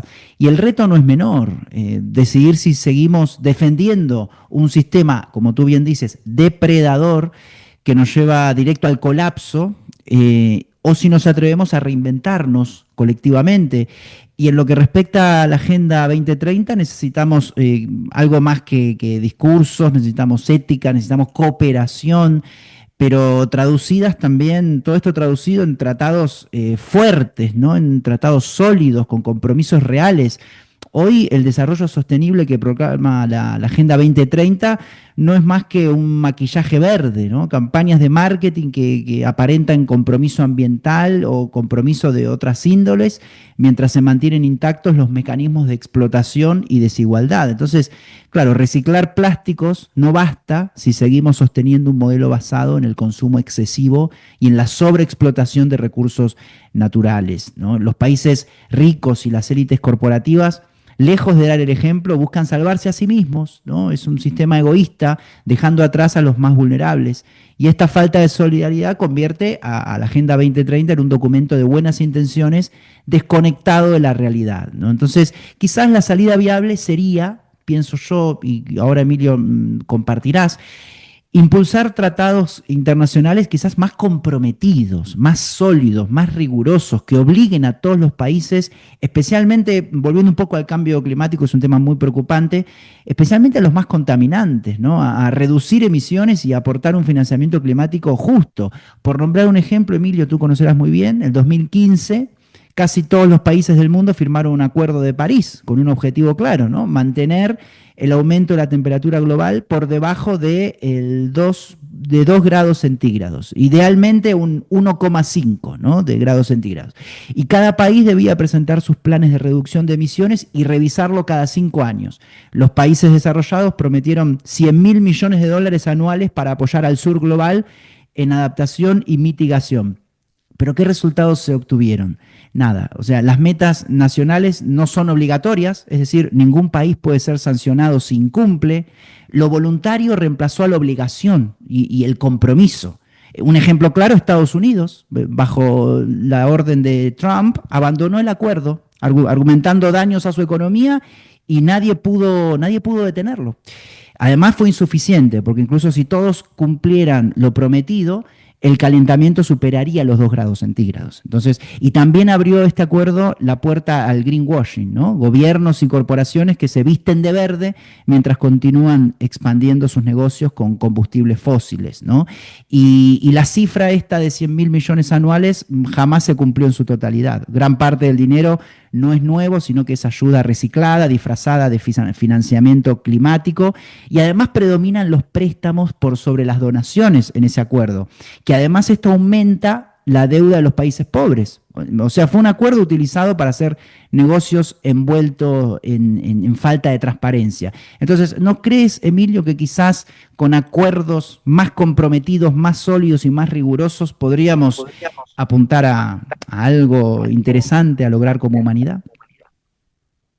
Mariano, en la amistad que tenemos, y también por respeto, ¿no? a las personas que se acerquen a esta emisión, tengo que hablar con sinceridad, insistiendo en que no estoy en posesión de la verdad, por favor, bajo ningún concepto.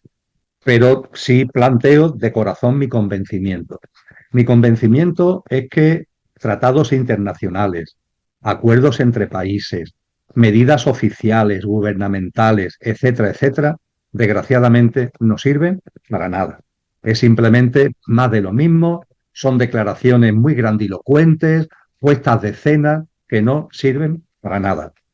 Desgraciadamente, yo empecé a darme cuenta de esto hace ya demasiados años, quizás, y desde entonces he ido viendo cómo va a más y a más y a más. Yo, entre comillas, confieso que he vivido.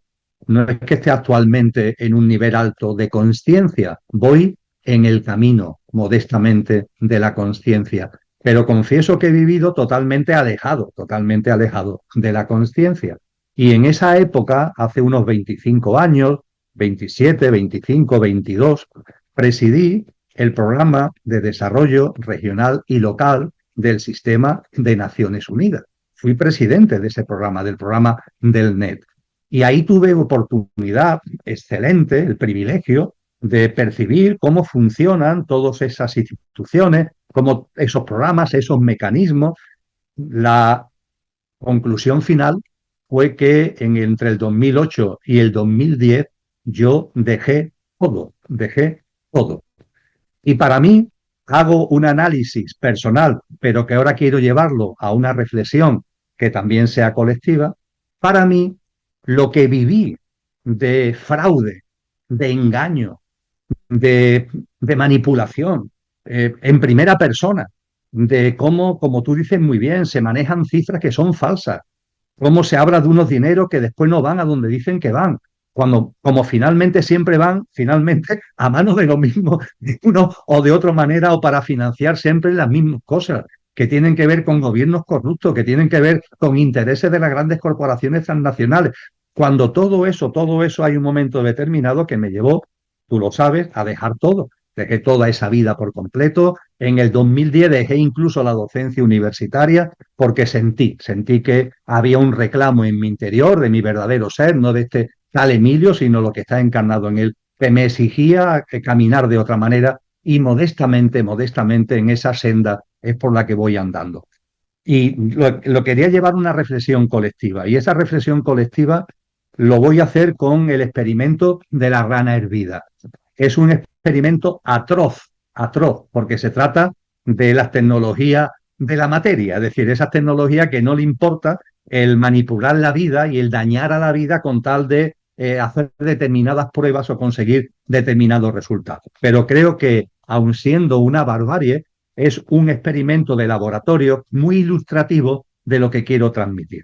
El experimento de la rana hervida consiste en que si tú coges una rana, la metes en un recipiente de cristal con el agua natural en ese recipiente, agua a temperatura natural, y la pones en un hornillo y ese recipiente lo vas calentando poco a poco, la ranita no se da cuenta de que el agua va aumentando la temperatura poco a poco. Es más, cuando va aumentando ligeramente la temperatura, a la ranita le parece agradable, tan agradable que le va entrando un sopor, se duerme y finalmente, el final del experimento, ¿cuál es?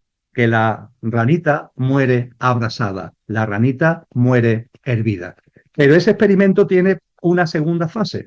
La segunda fase es que tú coges otra ranita, porque ya has matado a la primera, desgraciadamente, y repite todo lo demás. El recipiente, el agua a temperatura natural, metes la ranita en el agua, la pones en un hornillo el recipiente, pero en lugar de subir la temperatura poco a poco, lo haces bruscamente, lo pones al máximo bruscamente. ¿Qué sucede? Que la rana salta. La rana se da cuenta y la rana brinca. Pues bien, como reflexión colectiva, evidentemente yo no estoy defendiendo la distopía, faltaría más. No estoy defendiendo la barbarie, no estoy defendiendo ni justificando todo lo que está ocurriendo y que tú y yo venimos brevemente, sintéticamente, en algunos aspectos poniendo de manifiesto, pero sí quiero subrayar el hecho de que los apretones que estamos viviendo son una oportunidad de conciencia para que brinquemos, para que saltemos y para que no sigamos ahí en esa tontería, en esa inconsciencia que nos llevaría finalmente a lo que desgraciadamente casi empezamos a hacer, zombies, seres que aparentamos vivir, pero que realmente no estamos viviendo, sino sobreviviendo. Entonces creo que es muy importante que seamos conscientes que estos apretones, vuelvo a decirlo, en lugar de caer en el victimismo, en lugar de caer en el derrotismo, que lo veamos como oportunidades de conciencia. Yo soy responsable de mi vida al 100%. Sí, que hay influencias externas que me quieren manipular por aquí o por allí, que tengo unas necesidades básicas que cubrir y que ellos tienen muchos resortes para condicionar cómo cubro esas necesidades básicas. Indudable, pero siempre hay margen de maniobra, siempre hay margen de maniobra. Y ese margen de maniobra es el que tenemos que aprovechar. Estos apretones son una oportunidad. Ellos los apretones lo quieren usar, como decía antes, para atontarnos entre tanto removimiento, metidos en la batidora, ¿no? Para que seamos inconscientes y llenos de miedo y de inseguridad. Y nosotros lo que tenemos que hacer es darle la vuelta. De eso se trata la Agenda 2033. Darle la vuelta en mi vida, para empezar, en mi vida, porque es mi responsabilidad directa. Y a partir de ahí, darle la vuelta en mis relaciones con los demás y en mis relaciones con la naturaleza y con la vida.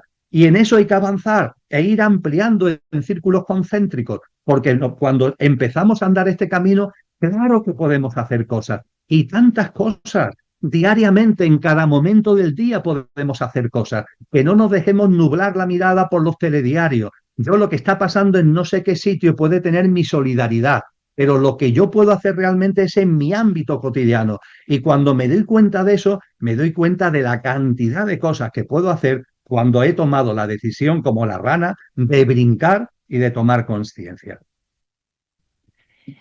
Muchas gracias por tanto compartir. Gracias, gracias Emilio. Y pasamos al último tema que son las migraciones, que las migraciones están presentes desde los orígenes humanos, ¿no? Hoy en la humanidad alcanzan una magnitud inédita, inédita. Y tras cada movimiento hay historias de esperanza y dolor, pero también la huella de desigualdades que expulsan a millones de sus hogares, ¿no? Y el impacto de las migraciones es económico, es social, es cultural, pero también pueden aportar innovación y diversidad, pero también se generan tensiones y se generan temores. Está el tema ahí bastante, hay mucha tensión, bastante ambiguo. Está también esta gran deportación que se hizo en Estados Unidos.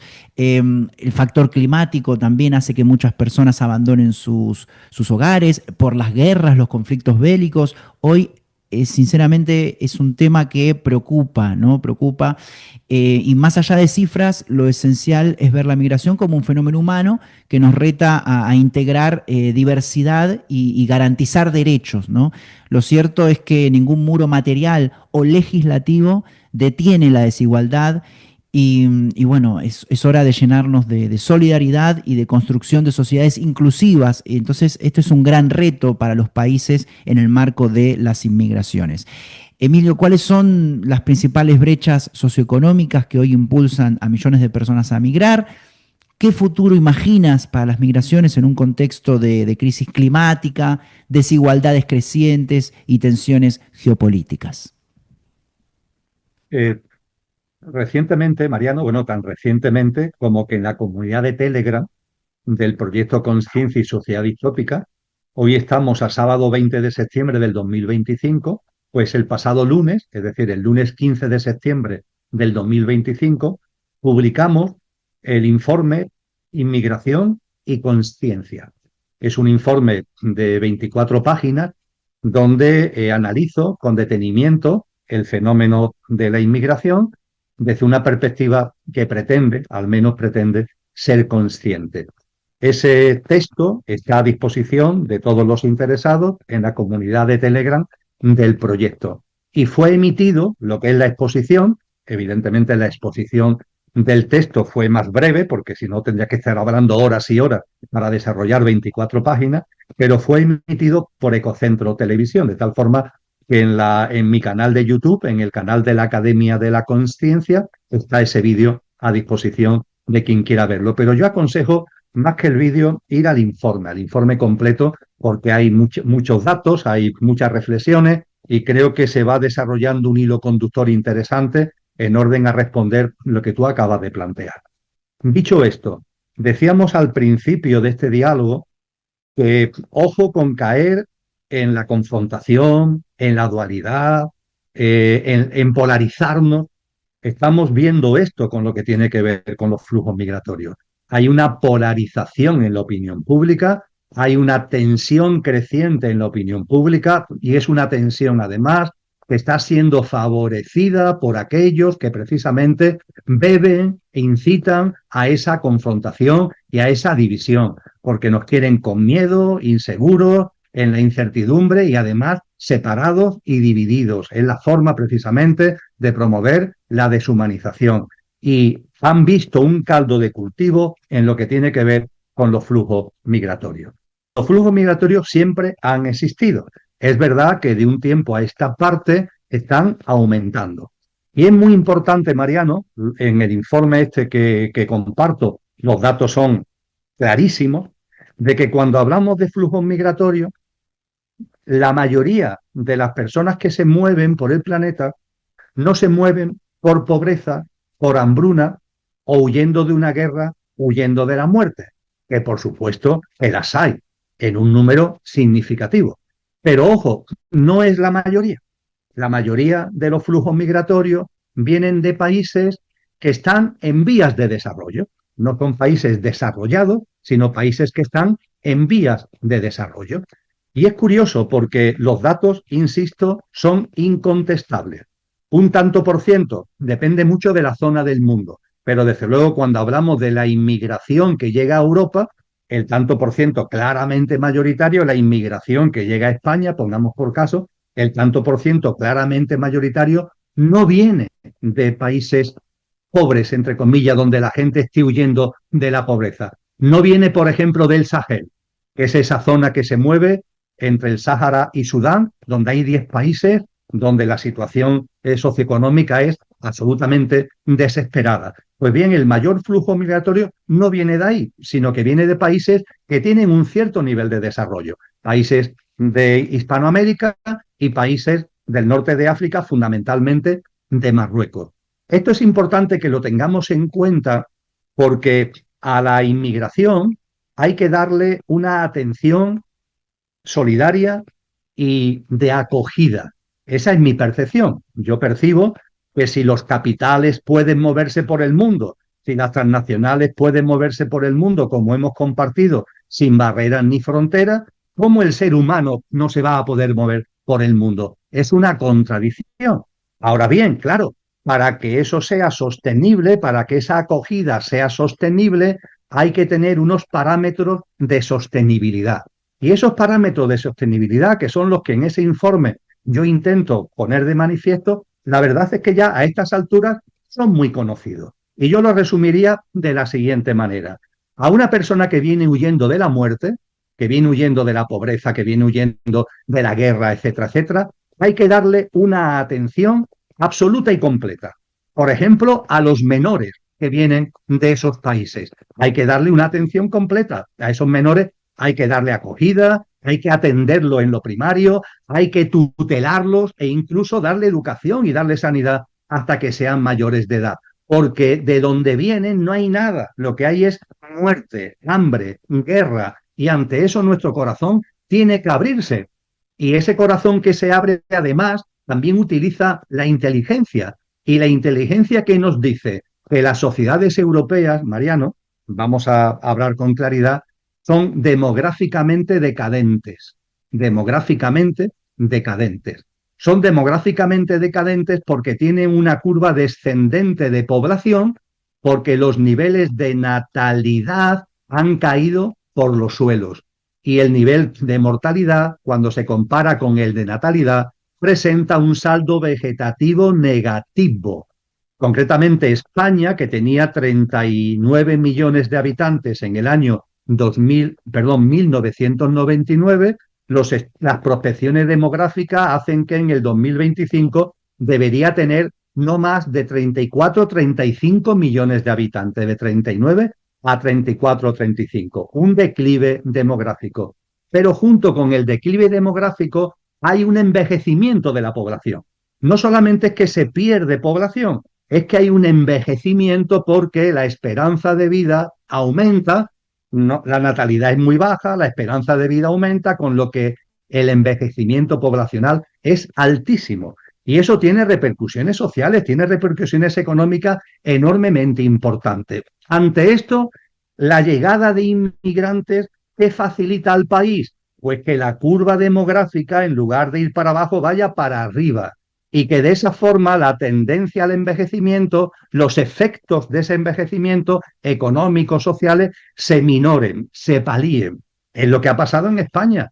España de los 39 millones no ha bajado a 34, ha subido a 49 millones. Y eso ha hecho también que en la economía española el Producto Interior Bruto al que tú hacías referencia esté creciendo al haber una mayor población. Incluso el PIB per cápita últimamente está teniendo también una mejora, lo que evidentemente, cuando decía antes, tenemos que utilizar el corazón, pero también la cabeza.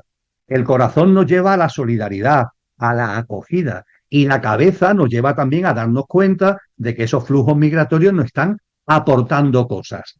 Dicho esto, la acogida lo he referido, Mariano, con relación a zonas, personas que vienen de zonas en guerras, en hambrunas, y las que vienen de países que están en vías de desarrollo. ¿Hay que darle la misma atención? Bien, la respuesta es no. Hay que tener sentido común. Vamos a ver, un chico que me viene, un niño, niña que me viene del Sahel, de esa zona de pobreza y de hambre y de guerra, hay que darle toda la acogida del mundo y tutelarlo y darle todo lo necesario para que sobreviva y para que crezca en condiciones. Ahora, a una persona que viene, a un niño o niña que viene de un país que ya tiene un cierto nivel de desarrollo, los tratados internacionales, las convenciones del niño de Naciones Unidas, los tratados de la Unión Europea, dicen que no, que lo que hay que hacer es darle una atención inmediata, claro, faltaría más, pero después promover el regrupamiento familiar. Es decir, que a ese niño o niña, una vez atendido, hay que repatriarlo al país de origen para que vuelva con su familia, con sus padres, con su madre y con su familia. Porque no es un país en situación de riesgo, es un país que tiene un cierto nivel de desarrollo. Para que entendamos lo que es un país en una situación de riesgo o en cierto nivel de desarrollo. España vivió una explosión de salida de la gente, una salida de aquí eran emigrantes, no fueron inmigrantes en otros países, enormes. ¿Y cuándo lo vivió? Cuando ya se había quedado atrás la Guerra Civil Española y ya España empezó a tener un cierto nivel de desarrollo. Fue a partir de 1960, 1965, hasta 1975, cuando hubo más de 3 millones de españoles y de españolas que salieron fuera, a Alemania, a Francia y a otros países europeos. El español se convirtió en un emigrante. Para los países de acogida éramos inmigrantes y no estábamos huyendo de la guerra, ya no, no estábamos huyendo de la miseria y del hambre, ya no, sino simplemente que era una población que ya tenía un cierto nivel de visión, un cierto nivel educativo, que había empezado a llegar el turismo, que había empezado a llegar la televisión y que nos dábamos cuenta que había unas alternativas de vida que nos podía venir muy bien, tanto para nosotros como para traer dinero a nuestra familia. Y claro, ante ese flujo migratorio, la respuesta no puede ser la misma que ante el flujo migratorio de los países donde la gente se está muriendo. No puede ser la misma. A un niño que viene del Sahel hay que darle toda la atención. A un niño, dicho con todo el respeto, que viene de Marruecos, hay que devolverlo a Marruecos. ¿Por qué? Porque Marruecos ha alcanzado ya unos estándares de desarrollo y porque además hay que tener en cuenta que un país de acogida también tiene una limitación de recursos públicos. Entonces, vamos a ver si no caemos en el error de dedicar dinero a aquellos que pueden ser reagrupados familiarmente en sus países de origen y no vamos a tener entonces dinero como para cubrir a los que realmente lo necesitan. Con todo esto, lo que estoy compartiendo, Mariano, es que es necesario sentido común, siempre con el telón de fondo de la acogida, de la cultura de acogida y de la solidaridad, pero con sentido común para darle sostenibilidad y, desde luego, promoviendo la integración. Esa integración, por ejemplo, la está disfrutando España con las personas que vienen de América Latina. Las personas que vienen de América Latina se integran con mucha facilidad en España. ¿Por qué? Porque comparten una cultura, comparten un idioma, comparten un estilo de vida, comparten incluso unas convicciones religiosas y eso hace que la integración sea sencilla. El problema es cuando vienen personas de fuera que no tienen esa integración fácil, por así decir. Y esa integración, cuando no es fácil, hay que favorecerla. Pero claro, la integración se favorece entendiendo que el inmigrante tiene derechos y tiene deberes. Y ahí también hay que aplicar el sentido común. El inmigrante tiene derechos, aquí estamos, país de acogida, solidario, pero también tiene deberes. Porque si no se subrayan esos deberes, la integración no se va a producir. Y si la integración no se produce, al final todos salimos perdiendo. Todos es todo. La población nativa, la población foránea, todos salimos perdiendo. Así que creo que estos parámetros que acabo de resumir, que habría mucho que hablar sobre ellos, por supuesto, en ese informe creo que adecuadamente se desarrollan, nos lleva a darnos cuenta de que los seres humanos tenemos que poner por delante la humanidad. En el caso de la inmigración, eso significa cultura de acogida, eso significa solidaridad, eso significa espíritu de integración, pero que a su vez tenemos que tener sentido común para no mezclar el tocino con la velocidad, para no meter todo en el mismo cajón, para tener una serie de medidas adecuadas que favorezcan esa integración a la que vengo haciendo referencia. Y me da la impresión que en general, Mariano, y no quiero ser negativista, pero me da la impresión que no solamente en España, sino en más sitios, los poderes públicos esto no le prestan mucha atención. Esto es un tutum revolutum, que todo se mete en la misma caja, que no hay un discernimiento sobre lo que las distintas características de los distintos subflujos que hay dentro del flujo migratorio y que todo esto a su vez está alimentando una trifulca política enorme y una serie de llamamientos, de hostigamientos, de división, de separación que no nos conviene a nadie. Entonces creo que nuevamente la conciencia es la respuesta, la conciencia es la respuesta. Y en la medida de lo posible, pues llevarlo a nuestro hábitat de vida, cada uno en lo que podamos y en lo que puede ser nuestro ámbito directo de responsabilidad. Muy bien, muy bien. Invitamos a ver el informe consciente de actualidad que está en el canal de YouTube de Emilio y en Ecocentro Televisión, y también a descargarse ese informe de 25 páginas para quienes le interese profundizar en el tema. Y sí, sí, Emilio, yo comparto todo lo que mencionas, estamos muy, pero muy alineados. Las migraciones son parte de nuestra humanidad, no son un accidente, no son un problema que haya que resolver, sino un fenómeno natural en un mundo interconectado y además consecuencia de todas las cosas que están sucediendo. Y lo que sucede a veces es que hoy las migraciones forzadas suelen presentarse bajo un único prisma, ¿no? El del control fronterizo, ¿no? Muros, policías, militares, detenciones, expulsiones. Entonces, en cierta forma se criminaliza a quienes llegan, se les etiqueta como amenazas, como ilegales, como números incómodos que cruzan un mapa, pero un llamado a la conciencia, al amor. Detrás de cada persona migrante hay una historia de guerra, una historia de hambre, una historia de persecución política, de desastres climáticos, historias de seres humanos que huyen, no porque quieran, sino porque no les queda otra salida, como tú bien decías. Entonces, cuando reducimos la migración a un problema de seguridad, estamos deshumanizando, estamos negando que esas personas tienen derechos, tienen sueños, tienen dignidad, ¿no?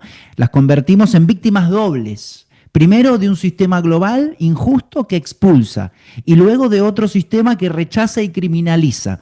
Entonces, las migraciones no son una amenaza, son una oportunidad para ensayar un nuevo humanismo global, capaz de reconocer que todos compartimos una misma casa común, que es nuestro planeta. En lugar de levantar muros, podríamos tender puentes, dejar a un lado los discursos de miedo, porque la movilidad humana ha sido a lo largo de toda la historia motor de mestizaje, de creatividad, de cultura, de progreso. Entonces, ¿por qué ahora insistimos en verla como un peligro?